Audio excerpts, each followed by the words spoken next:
चलिए कहाँ तक हुआ था इसमें विभिन्न उपकरण? अरे तीन तक किधर होते हैं ना?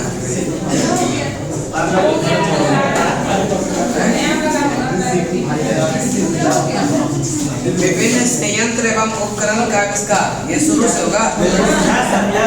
चलिए बैरोमीटर का आविष्कार, या हल्ला नहीं करेंगे, बात नहीं करेंगे बस, ठीक है? बहुत आप लोग बात करें। बैरोमीटर हीट और सेलिंग, बैरोमीटर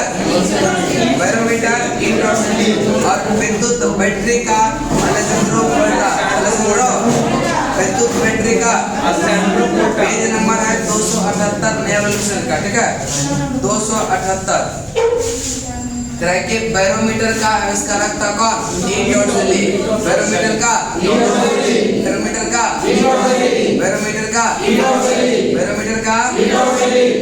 विद्युत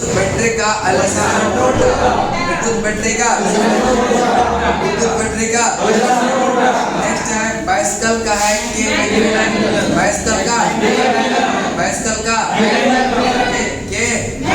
नेक्स्ट है बाइसिकल टायर का है बाइसिकल टायर का बाइफोकल लेंस का है बेंजामिन और बुन्सन वर्नर का रॉबर्ट बुन्सन वर्नर का कौन है? रॉबर्ट बुन्सन। कंप्यूटर का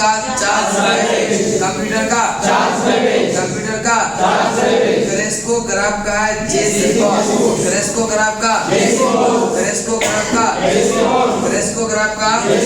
क्रेस्कोग्राफ का कॉस्मिक किरणें का है कॉस्मिक किरणें का चलिए एक बार रिपीट बताएंगे। बैरोमीटर का या बैरोमीटर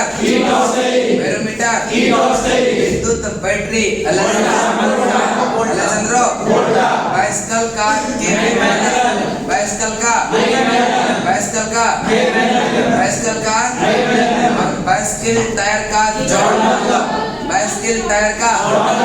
बाइसिकल टायर का बाइफोकल लेंस का बेंजामिन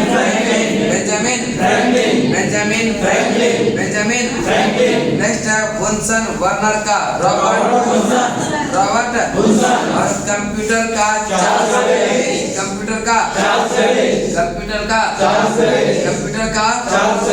नेक्स्ट चलते हैं क्रेस्कोग्राफ का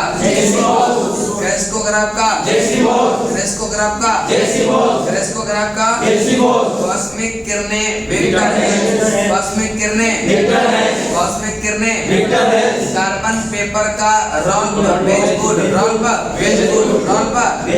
कार्बन पेपर का कार्बन पेपर का नेक्स्ट एक बार रिपीट बताएंगे। बैरोमीटर का देखेंगे नहीं बुक को? बैरोमीटर का विद्युत बैटरी बाइसिकल का नेक्स्ट है बाइफोकल लेंस का बेंजामिन बुन्सन वर्नर का रॉबर्ट कंप्यूटर का क्रेस्कोग्राफ का और कॉस्मिक किरण का नेक्स्ट है कार्बन पेपर का चलिए हो गया यहाँ तक। आगे चलते हैं प्रत्यास्थ।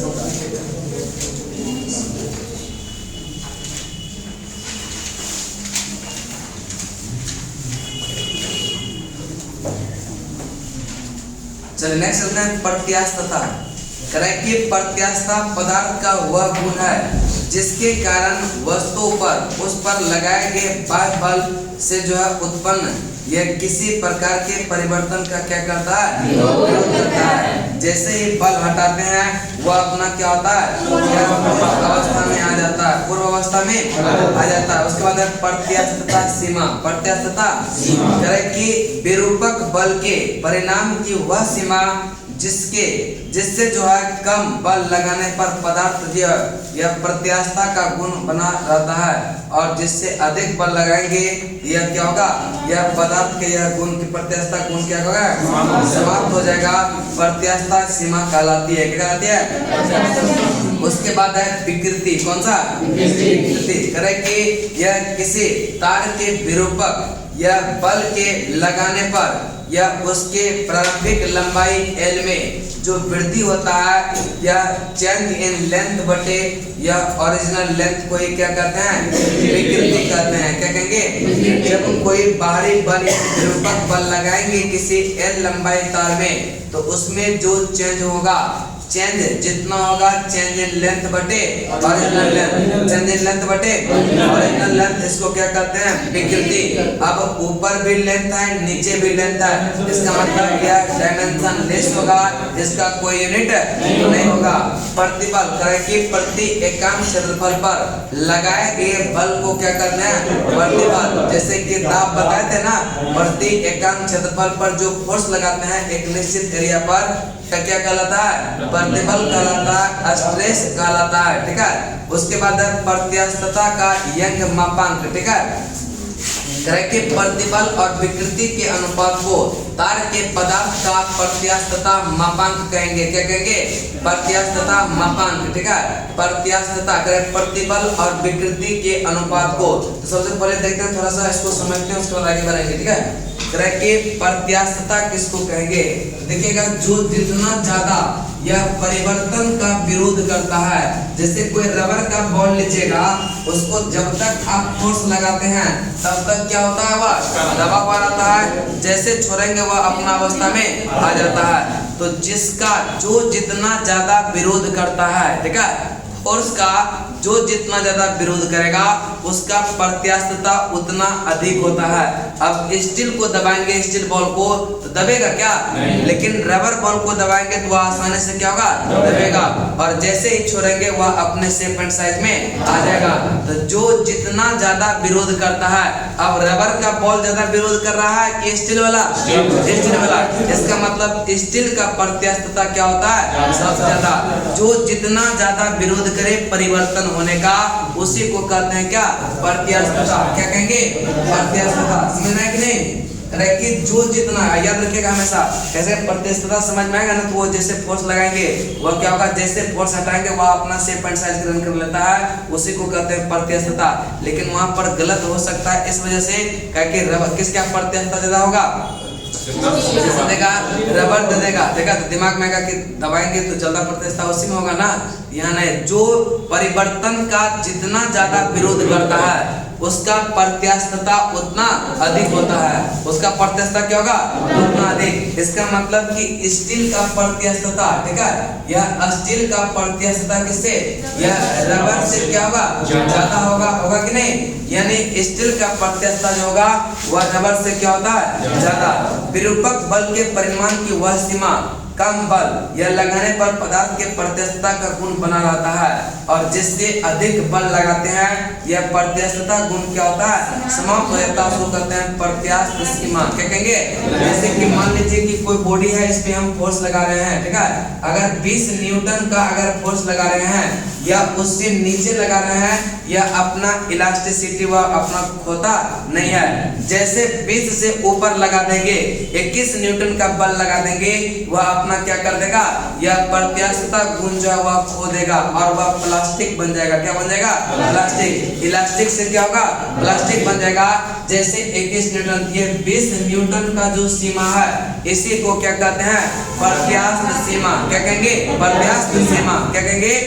उसके बाद करें कि विकृति, करें किसी तार पर विरूपक बल लगने पर उसके प्रारंभिक लंबाई में वृद्धि होता है। यानी कि अगर कोई वायर है, ठीक है, इसमें अगर खिंचाव आएगा तो क्या होगा, यह यहाँ से बढ़कर थोड़ा सा बढ़ेगा कि नहीं। जितना चेंज हुआ, चेंज इन लेंथ बटे ओरिजिनल लेंथ को ही कहते हैं विकृति। क्या कहेंगे, यह विकृति।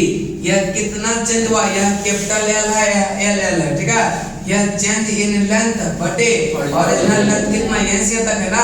और जो चेंज हुआ लेंथ यह कहाँ से कहाँ तक है, यानी चेंज इन लेंथ बटे ओरिजिनल लेंथ को ही क्या कहते हैं, विकृति। अब ऊपर में भी लेंथ है, इसका मतलब मीटर, नीचे में भी क्या है, मीटर। इसका मतलब यह दोनों का यूनिट तो कट जाएगा ना, सेम सेम डायमेंशन, इसका मतलब यह डायमेंशन लेस हो जाएगा, इसका कोई यूनिट नहीं होता है, कोई यूनिट।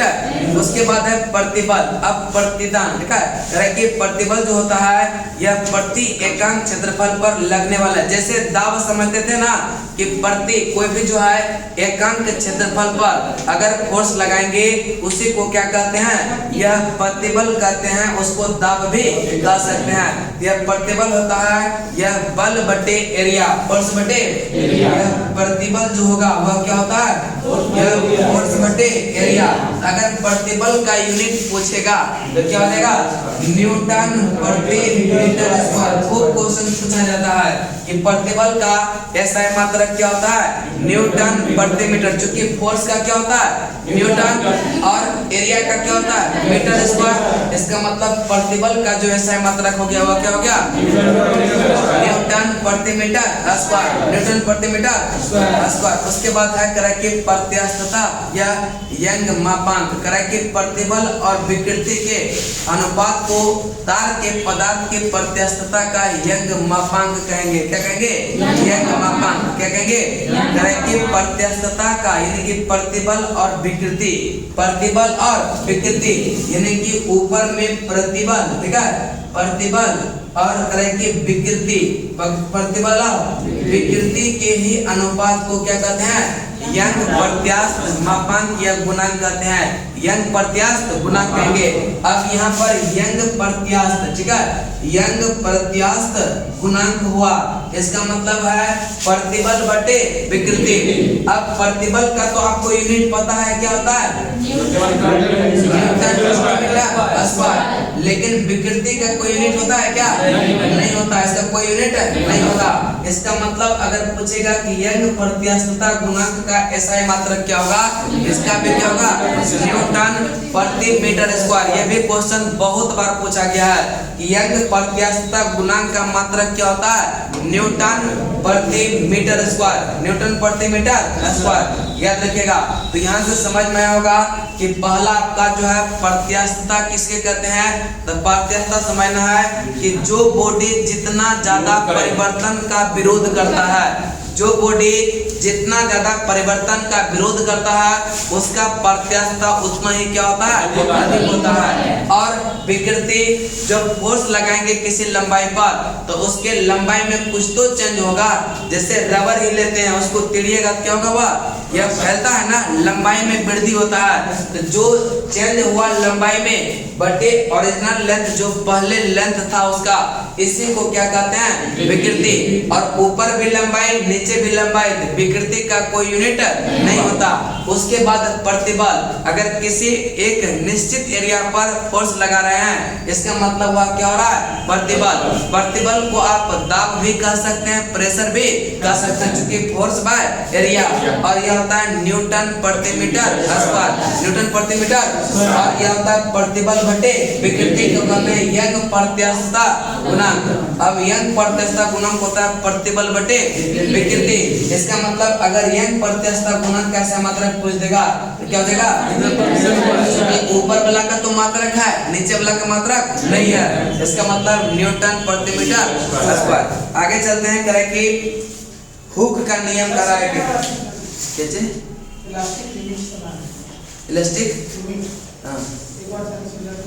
इलास्टिक लिमिट नहीं समझे। जैसे देखिए, मतलब कि कोई बॉडी रहता है जिसे उसको फोर्स लगाते हैं, ठीक है, तो वह इलास्टिक सीमा, हर एक पदार्थ का इलास्टिक सीमा अलग अलग होता है, ठीक है। अब कोई भी फोर्स का लगाएंगे वह तब तक उसमें परिवर्तन, मतलब जैसे कि एक समझे ना, मतलब कि इससे रबर ही लेते हैं, ठीक है।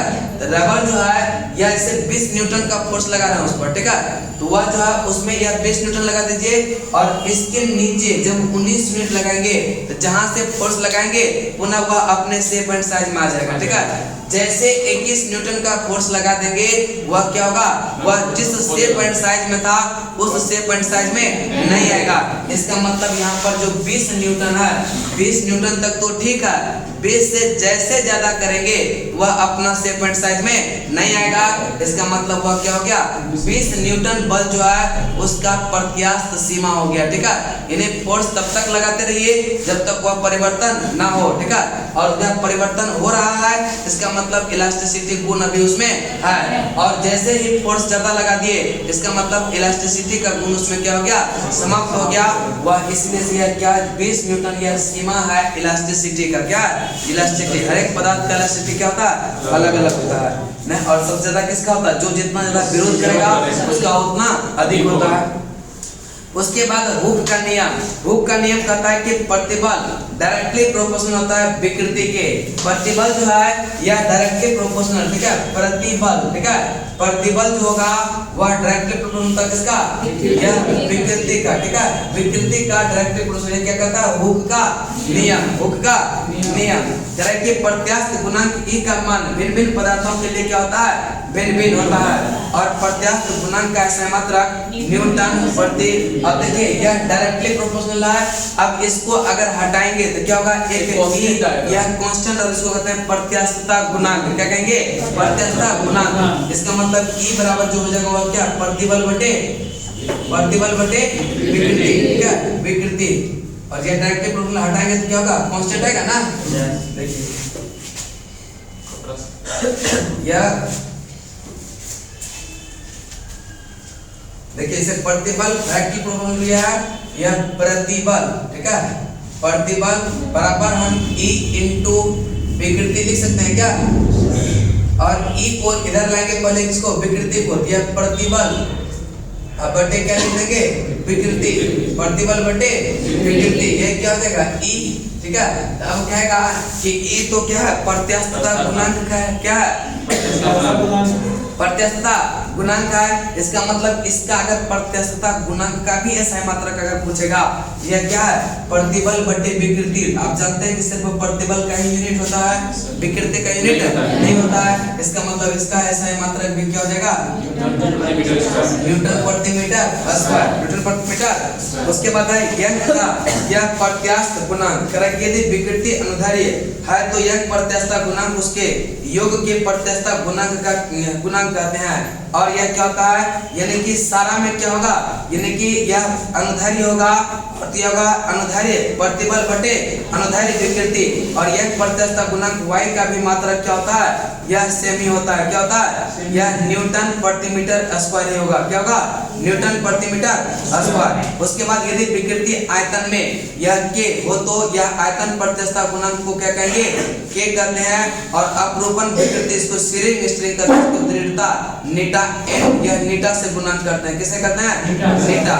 उसके बाद आपका है सरल आवर्त गति, सरल आवर्त गति।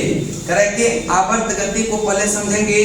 करेक्ट, एक निश्चित पथ पर गति करता हुआ जब एक निश्चित समय अंतराल में क्या होता है, बार बार अपने यह पूर्व गति को क्या करता है, दोहराती है, तो इस प्रकार के गति को कहते हैं आवर्त गति। क्या कहेंगे, और दोलन। करेक्ट, किसी पिंड के समय यह स्थिति के जो है इधर उधर को यह दोलन या कंपित यह गति कहते हैं। एक दोलन या एक कंपन दोलन करने वाले कण का यह अपने जो है यह साम्य स्थिति के जो है एक ओर जाना, फिर साम्य स्थिति से यह आकर दूसरी ओर जाना, यह पुनः साम्य स्थिति में वापस लौटना, यह एक दोलन या एक कंपन कहलाता है।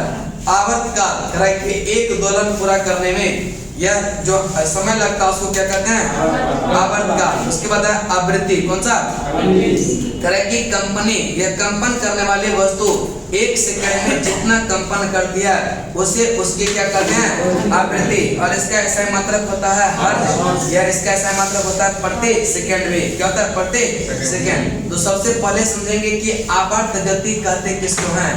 कह रहा है कि एक निश्चित पथ पर, ठीक है, एक निश्चित पथ पर, जैसे पंखा को घूमते हुए देखिएगा तो क्या होता है, पंखा यह एक निश्चित पथ पर घूम रहा है। अगर इस पंखे को यहाँ से अगर स्टार्ट करेंगे तो क्या होगा, वह घूम करके फिर एक निश्चित समय में क्या होगा, अपने स्थान पर उसका पंखी आएगा, फिर वह क्या होता है, लगातार घूमते रहता है। तो जो एक निश्चित पथ में घूम रहा है और लगातार अपने गति को बार बार दोहरा रहा है, इसका मतलब वह कौन सा गति है, यह कौन सा आवर्त गति, पीरियोडिक मोशन।